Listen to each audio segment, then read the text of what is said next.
Pendaftaran sudah ditutup hari ini. Apa yang harus dilakukan setelah penutupan SNBP? Apa yang harus dilakukan selanjutnya? Apakah nunggu aja? Kalau salah gimana? Nah, kita bahas di video kali ini ya.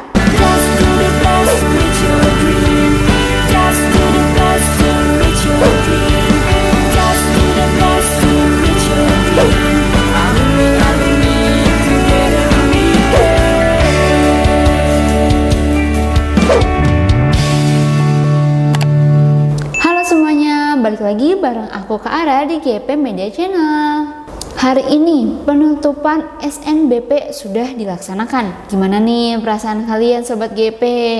Apa kalian merasa lega atau justru semakin deg-degan? Yang harus kalian tahu dan harus kalian ingat, kakak kan sering bilang di video-video sebelumnya, kalau kalian harus banget memikirkan dan juga detail untuk data diri dan juga nilai rapot kalian. Kira-kira udah fix banget belum? Karena hal ini adalah yang paling krusial. Pastiin data diri kamu, mulai dari nama, tanggal lahir, nisan, bahkan info kontak, itu sudah benar dan juga lengkap. Jangan lupa juga cek lagi nilai rapot dari semester 1 sampai semester 5. Udah sesuai belum sama yang ditranskrip? Kalau misalnya ada yang salah, wah itu bisa bahaya banget. Mending dicek deh dari sekarang daripada nanti kalian nyesel. Terus apalagi kah yang harus dipikirin? Pilihan kalian di prodi maupun universitasnya. Udah mantep belum tuh? Karena hal ini juga nggak kalah penting. Kira-kira kamu udah yakin banget belum sama pilihan jurusan maupun universitas yang kamu tuju? Jadi jangan sampai salah pilih ya. Pertimbangan juga minat dan juga bakat kamu. Jangan cuma ikut-ikutan teman. Pilih yang sesuai dengan kemampuan kamu dan yang paling kamu suka banget. Kalau masih ragu, coba cari informasi yang banyak mengenai program studi dari universitas yang kamu tuju. Kamu bisa membaca review dari mahasiswa maupun alumni. Atau kamu bisa ikut acara webinar atau open house. Terus, berkas dan dokumen udah lengkap belum nih? Kalau ada berkas yang diperlukan, misalnya portofolio untuk jurusan seni dan juga olahraga, atau misalnya surat rekomendasi dari sekolah, pastiin hal-hal tersebut sudah diunggah dengan lengkap dan juga perhatikan format pengunggahannya. Biasanya ada ketentuan khusus mengenai format. Kalau kamu salah format, itu bisa ditolak. Jangan sampai kayak gitu ya. Lalu bukti pendaftaran itu jangan sampai lupa loh. Setelah semua proses pendaftaran selesai, kamu jangan sampai lupa untuk mengunduh bukti pendaftaran kamu. Jadi jangan dinanti-nanti ya. Hal ini penting banget buat jaga-jaga kalau misalnya ada masalah di kemudian hari. Tangkapan layar atau salinan digital juga bisa kok. Yang penting kamu udah ada bukti kalau kamu udah melakukan pendaftaran. Nah, kalau semuanya udah beres, kamu tinggal menunggu hasil pengumuman seleksi. Nah, kalau semuanya kamu rasa udah beres, jadi sekarang adalah kamu tinggal menunggu pengumuman hasil seleksi. Biasanya tanggalnya udah ditentuin kan? Sambil nunggu, jangan lupa untuk berdoa dan juga harus tetap percaya diri. Jangan terlalu cemas, tapi jangan terlalu santai juga. Tetap fokus sama pembelajaran dan juga persiapan yang lainnya. Emang apa aja sih Kak yang harus dipersiapin lagi? Nah, ini dia yang harus kalian persiapkan. Yang pertama ada SNBT atau Seleksi Nasional Berbasis Tes.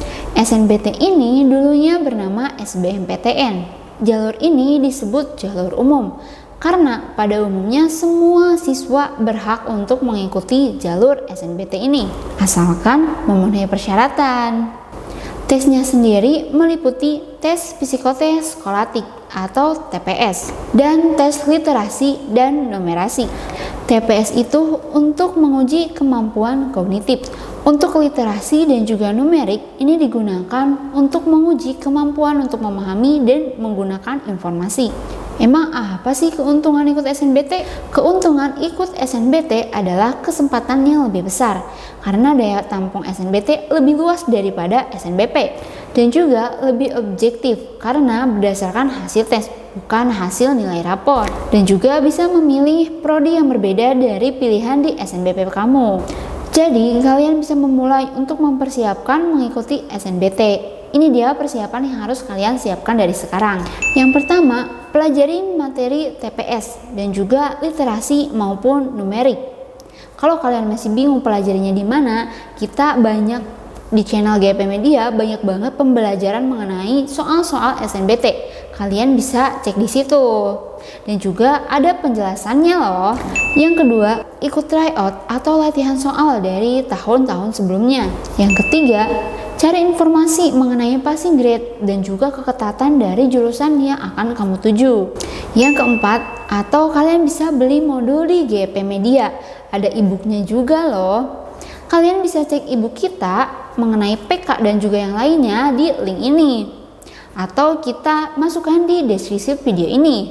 Kalau kalian pengen buku fisiknya, itu ada di Shopee kita. Shopee kita ada juga di link deskripsi video ini. Untuk e-booknya cuma 3 ribuan aja loh. Murah banget kan? Jangan sampai kalian ketinggalan informasi. Murah banget kan? Jangan sampai kalian ketinggalan materi ini. Karena kita udah kasih lengkap cuma di harga 3.000 aja. Langsung cek linknya di bawah ini ya. Yang kedua yaitu jalur mandiri.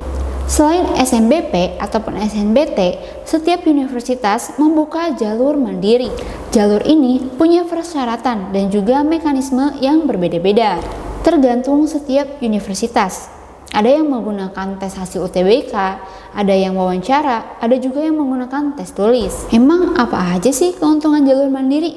Nah, keuntungan dari jalur mandiri adalah peluangnya lebih besar karena jalur mandiri memiliki banyak daya tampung dan juga bisa memilih prodi yang mungkin tidak ada di SNBP maupun SNBT. Dan yang ketiga, biasanya beberapa universitas memiliki beasiswa lewat jalur mandiri. Terus apa aja yang harus dipersiapin untuk jalur mandiri?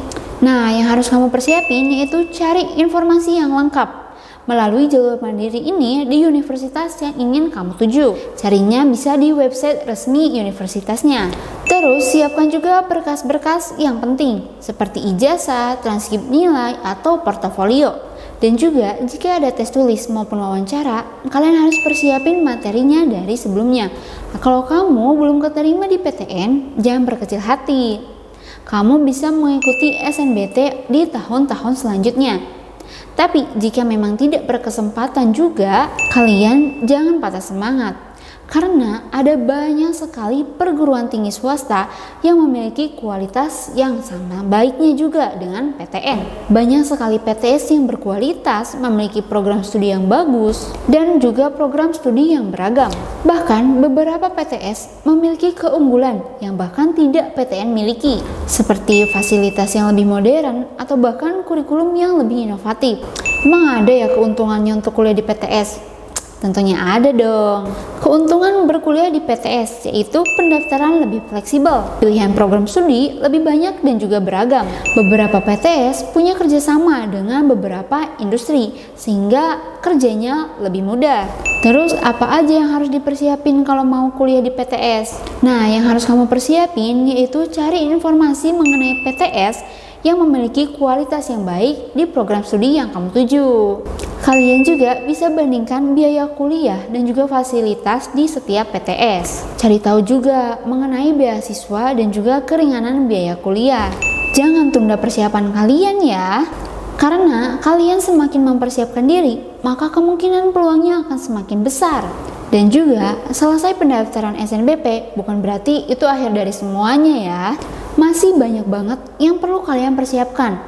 Contohnya tadi yang kita bahas di video ini. Semoga kalian semua bisa lolos di PTN yang kalian impikan dan yang kalian inginkan. Semoga kalian semua bisa lolos di PTN dan juga jurusan yang kalian impikan. Kakak dan juga segenap tim GP Media pasti akan selalu mendoakan kelulusan kalian. Dan kita akan mendoakan yang terbaik untuk kalian. Amin ya robbal alamin. Semoga video ini bermanfaat. Jangan lupa buat like, share, subscribe GP Media Channel. Dan sampai jumpa di video selanjutnya.